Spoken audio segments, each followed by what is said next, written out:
Olá, tudo bem? Eu sou Wilson Silva, professor da Cúrio Centro Educacional. O tema da aula de hoje é ensaios ontológicos, reflexões sobre a realidade de Deus. Nós vamos tratar acerca da realidade de Deus como algo aceito e comprovado. Dentro dessa nossa discussão, nós vamos abordar os conceitos que rejeitam a existência de Deus, que é o ateísmo e o agnosticismo. E vamos falar sobre os conceitos teístas, as provas da existência de Deus utilizado através do raciocínio lógico. Portanto, temos muitas coisas aí para aprendermos juntos.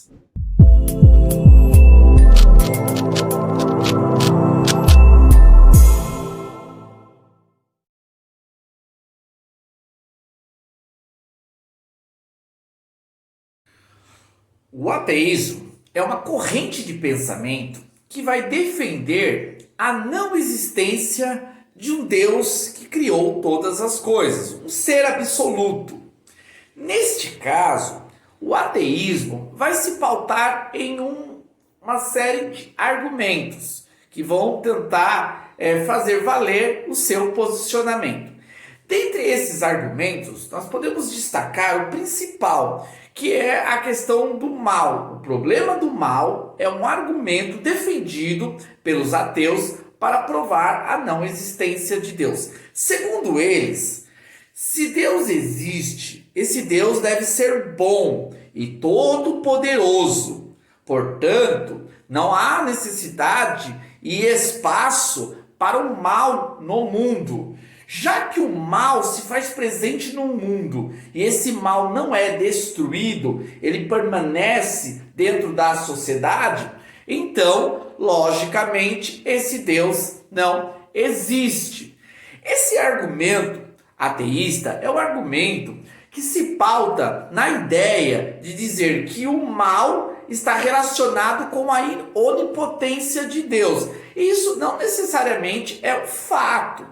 Por exemplo, quando nós tratamos a questão da maldade, nós temos que entender que essa faz parte da realidade humana, da natureza humana, e que ela é responsável pela própria existência do mal do nosso cotidiano. Isso não quer dizer que a maldade humana vai interferir na onipotência de Deus.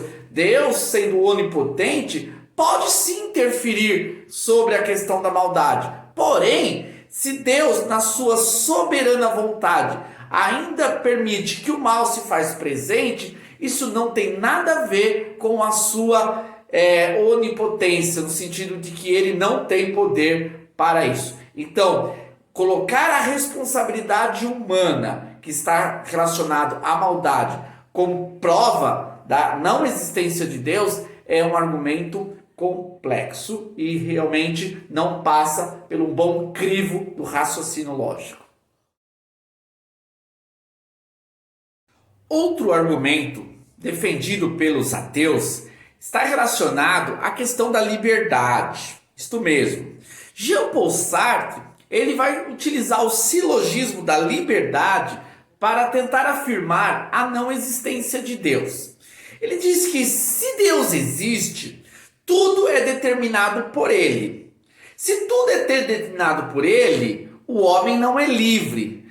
Já que o homem é livre, portanto, Deus não existe. Segundo esse pensamento de Sartre, a liberdade humana é algo incondicional. O homem realiza tudo segundo a sua vontade. Portanto, não existe espaço para um Deus que é soberano e que determina todas as coisas. Esse posicionamento de Sartre como uma defesa ao ateísmo é também equivocado, isto mesmo. Nós não temos a convicção que somos 100% livres, que nós temos liberdade incondicional. Pelo contrário, existem argumentos muito mais sólidos que defendem que nós decidimos, escolhemos por necessidade. Nós somos obrigados ou somos impulsionados pela nossa própria natureza para escolher determinadas coisas. E não fazemos dessas escolhas de forma livre, mas sim por uma necessidade. Então, afirmar a liberdade incondicional como uma prova da não existência de Deus também é um equívoco utilizado pelo posicionamento ateísta. O agnosticismo vai partir da ideia de que nós não podemos afirmar a existência ou a não existência de Deus. O ser humano não tem essa capacidade de chegar a essa conclusão. Sendo assim, a dúvida em relação acerca de Deus continua também sendo uma negação à existência de Deus. Para os agnósticos, o fato do ser humano ser finito e essa entidade, esse ser superior, ser infinito, prova que nós não podemos realmente conhecê-lo e sabê-lo se ele existe. Isso porque jamais um ser finito vai compreender o infinito. Esse argumento dos agnósticos também é complicado e não passa por um bom crivo da razão. Isso porque a questão de Deus ser um ser infinito e nós sermos seres finitos realmente faz com que haja uma diferença acerca da nossa compreensão acerca de Deus, mas não nega a possibilidade de nós conseguirmos entender que esse Deus existe. Nós não sabemos como plenamente Deus é, isto mesmo, porque Deus é um ser infinito, mas nós temos a capacidade, pela nossa finitude, de entender que existe uma perfeição e que essa perfeição ela é real. Isso prova que através da nossa compreensão do que é perfeito, da nossa ideia do que é perfeito, nós podemos entender sim que Deus existe. E esse argumento dos agnósticos também acaba sendo um argumento equivocado.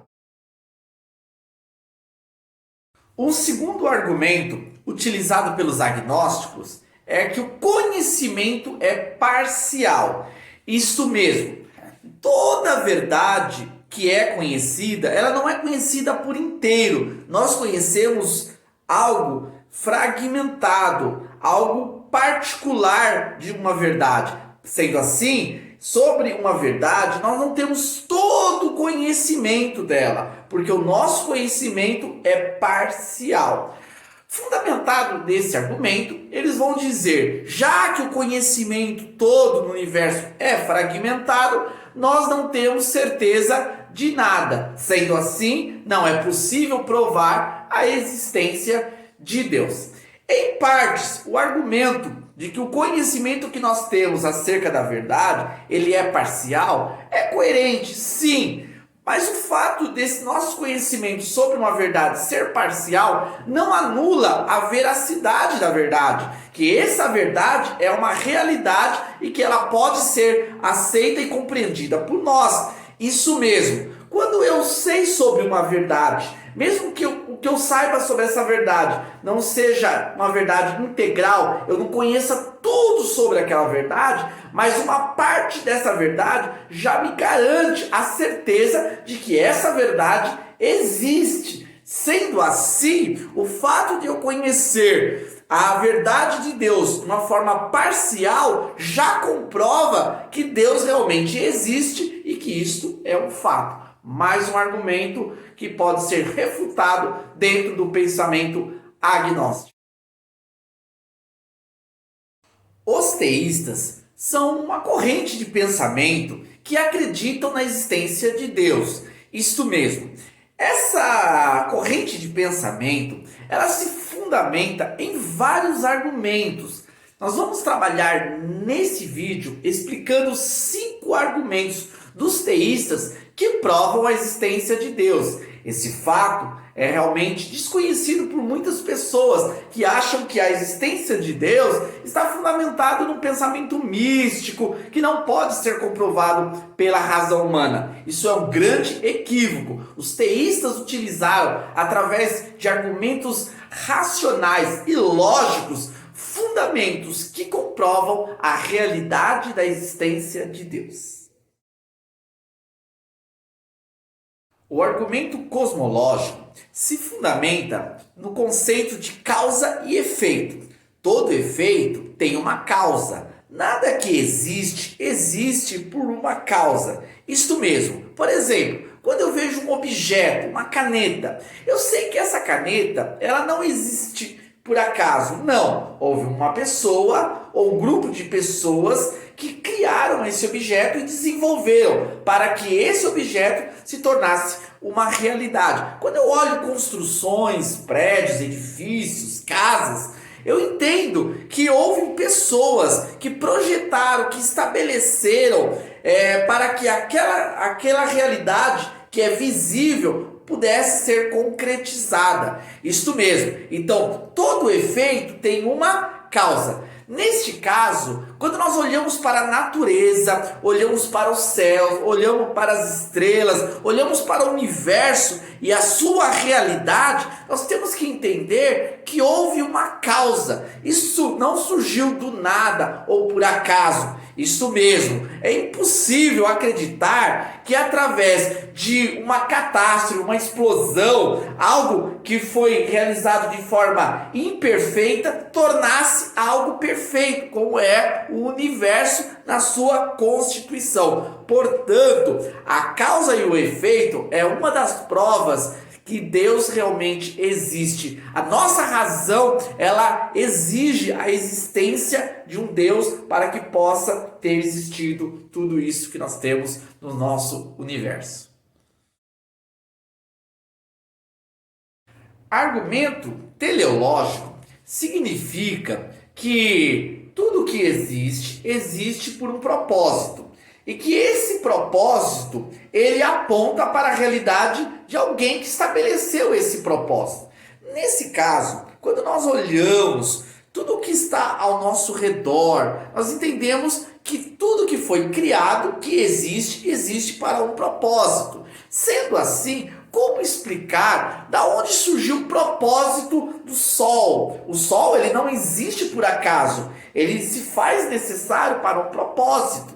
Quando a gente olha, por exemplo, a natureza, as árvores, os frutos, nós entendemos que toda essa realidade, ela existe com um propósito. Ela cumpre uma função dentro da nossa vida. Sendo assim, quem estabeleceu esse propósito? Quem foi o arquiteto perfeito, o designer, que desenhou e escreveu cada coisa existente no universo para um propósito? Então, a mente que estabeleceu esse propósito não pode ser a mente humana, mas uma mente existente que está fora dessa nossa realidade física, que atinge o campo da metafísica, mas isso não anula a sua realidade. Pelo contrário, através da razão, através do conceito teleológico, nós podemos entender que existe um ser superior. A ideia de perfeição vem à nossa mente quando nós enxergamos as imperfeições. Isto mesmo, tudo o que nós enxergamos ao nosso redor, ela pode ser avaliada dentro de um padrão estabelecido como perfeição. Então existem coisas que são menos perfeitas ou coisas que são próximas à perfeição. Essa ideia de perfeição aponta para a realidade da perfeição. Então existe a perfeição. Sendo assim, nós como seres humanos somos imperfeitos. Mas se existe o conceito de perfeição, então devemos entender, através da razão, que existe um ser perfeito. Existe uma força perfeita que estabeleceu e criou todas as coisas. Então, o conceito de perfeição aponta para a realidade de Deus. A nossa consciência aponta para a existência de um Deus, de um ser superior.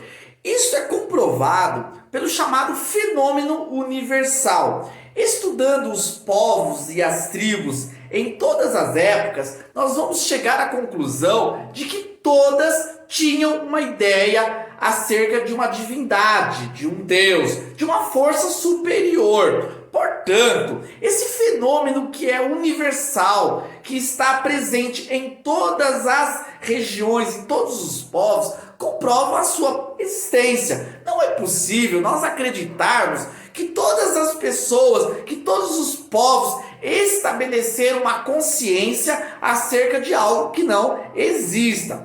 É verdade que ao longo da história de algumas pessoas, elas vão desenvolver a ideia da negação dessa existência. Isso acontece por, às vezes, algum trauma, alguma frustração, ou por algum argumento que eles ouviram e acharam interessantes. Mas a nossa própria natureza já aponta para essa realidade da existência de Deus. Então esse fenômeno universal é mais um argumento que comprova a existência de Deus. Muitos dos valores morais são estabelecidos por nós através das nossas relações. Cada cultura, através dos hábitos e costumes do seu povo, vai estabelecendo o certo e o errado em alguns hábitos e algumas práticas.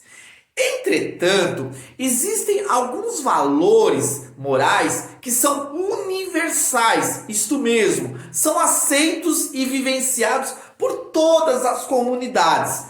Neste caso, essa universalidade dos valores morais aponta para a existência de um juiz, alguém que estabeleceu esses valores como sendo algo aceito por todas as comunidades.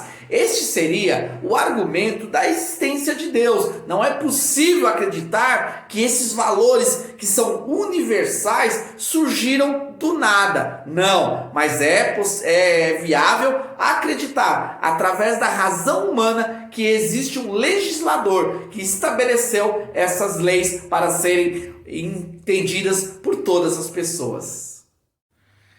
É isso aí. Esses foram alguns dos argumentos que comprovam a consistência do pensamento teísta. No próximo vídeo, nós vamos abordar sobre ensaios ontológicos, reflexões sobre a identidade de Deus. Vamos tentar entender melhor acerca da existência desse Deus.